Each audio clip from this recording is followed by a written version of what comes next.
que este país, pese a todos estos males, sobreviva y se mantenga en pie.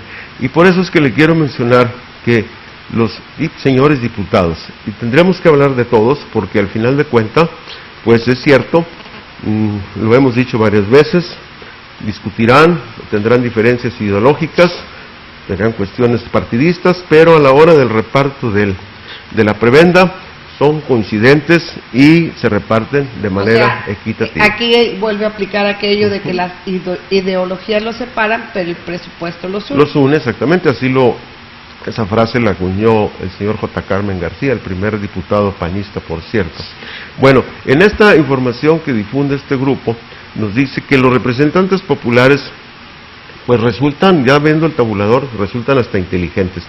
Quizás para no que impacte el total de lo que perciben, lo han dividido en varios rubros. Por ejemplo, su salario mensual base son 57,976 pesos. Sin embargo, en apoyo legislativo y gestoría reciben al mes 40,264 pesos, mientras que en apoyo legislativo a la fracción reciben 38,346, y también su apoyo a combustible de 7,000 pesos, de tal modo que a ellos los gasolinazos no les interesan, el incremento a la tenencia tampoco, y bueno, sumados los diferentes rubros, cada diputado obtiene una cantidad alrededor de los 150,000 pesos mensuales.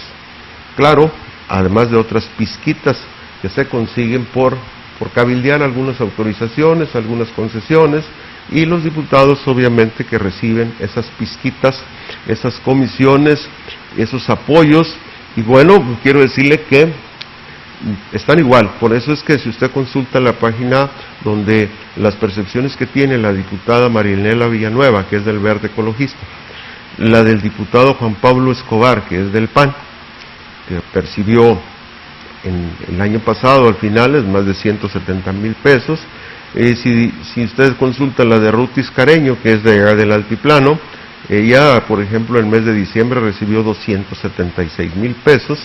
Otros más actualizados, en el mes de marzo, por ejemplo, Eugenio Gobea, que es del Movimiento Ciudadano, recibió 232,796 pesos, ¿sí? Seguramente le debían algunas mensualidades anteriores, por eso es que se dispara.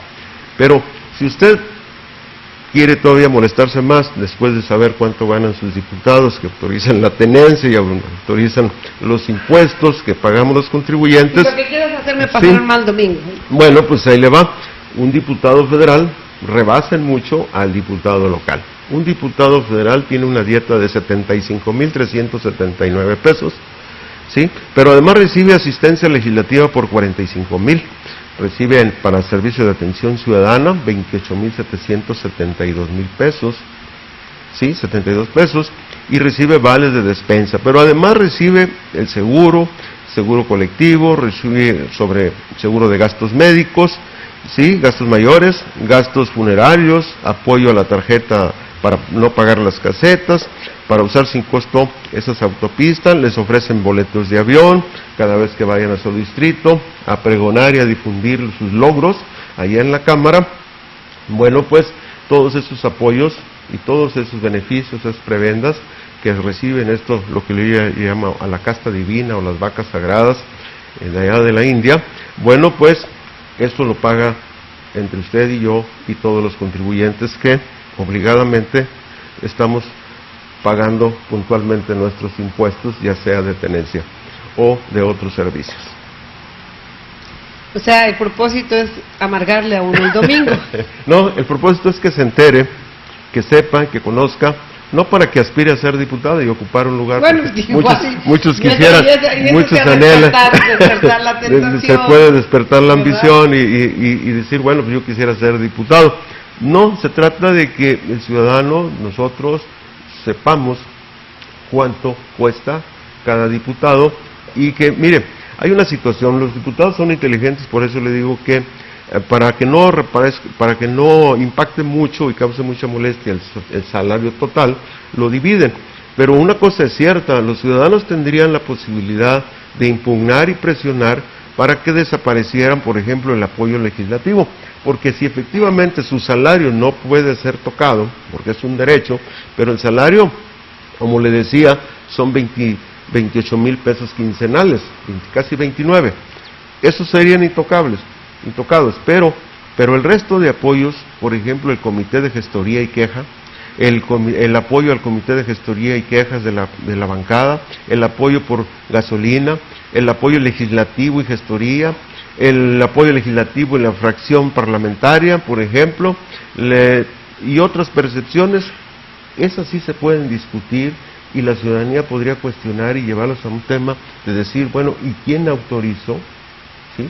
¿Quiénes autorizó estas prebendas o estos apoyos que, por ejemplo, no sirven más que para seguir haciendo política? Por eso es que llevan la ventaja y por eso hay reelecciones y por eso repiten y son chapulines que brincan de un cargo a otro, porque el apoyo legislativo, por ejemplo, y gestoría, le sirve a estos ciudadanos para atender y congraciarse y ofrecer mítines y actos de apoyo, regalos para los niños y ofrecer una serie de actividades que les dan presencia en los medios y que a la larga les viene a redundar o les viene a beneficiar porque se mantienen vigentes en el ánimo público, en la opinión pública, y eso les sirve de punto de partida para iniciar el siguiente proceso y presentarse como candidatos a otro cargo. De tal modo que nosotros, los ciudadanos, además de pagarle a los partidos, ¿sí?, para que tengas y registres sus candidatos, además de eso, se les paga por esa vía de los congresos, por ese rubro de gestoría y apoyo legislativo, para que ellos se mantengan en una campaña constante, ¿sí?, y entonces tienen el lugar privilegiado comparado con otros aspirantes que no tienen esa ventaja. Pues don Juan Pablo, creo que es todo por hoy, ¿verdad? Pues no creo que haya más. Si gusta, hablemos de los municipios, hablemos de los niños que fueron presidentes por un día. Alguien me comentó, bueno, aquí en Río Verde tenemos un niño por 3 años, ¿cuál es la sorpresa, cuál es la variante? En Ciudad Fernández, fíjese que ocurrió algo muy diferente a Río Verde. En Ciudad Fernández, creo que al alcalde se le ocurrió decir, bueno, si estos niños van a trabajar el día de hoy, lo más justo es que ellos reciban el salario de este día, y él cedió su salario. ¿Y qué cree? Que en Ciudad Fernández, como en todos lados hay, el único que se negó, ¿sí?, a regalar ese día, a entregar su salario, fue aquel personaje que mencionábamos que tenía 3 salarios, que era director de una escuela preparatoria, que cobraba plaza de maestro, quién sabe dónde, y resulta que también, y cobra como regidor, perfecto, pues es el único que se negó a darle su salario. Algo similar ocurrió acá en Río Verde. ¿Cómo se llama ese regidor? Horacio Constancio, profesor. Muy ambicioso, dicen quien me comentó, se nota el hambre que tienen y se nota en esos casos. Particular. Además, también. Bueno, pues esas cosas se dan, ¿sí? Y se dieron aquí en Río Verde de manera más destacada, porque resulta que cuando le preguntaron al presidente de Río Verde, ¿y ustedes también van a dar el salario?, el señor dijo, es que el secretario no quiso, y con ese argumento se hicieron oídos sordos. Resulta que no manda el presidente, sino manda el secretario, y si el secretario no quiso que nadie entregara el salario de ese día, pues el presidente obediente guardó su dinerito. Ya, por favor, bueno, no le digo, estamos en el mes de la Virgen María, en el mes de la Madre, en el mes de mi cumpleaños. En el 5 de mayo, además, la conquista de Puebla. Hoy 5 de mayo, la batalla de Puebla, en fin, y usted con sus cosas.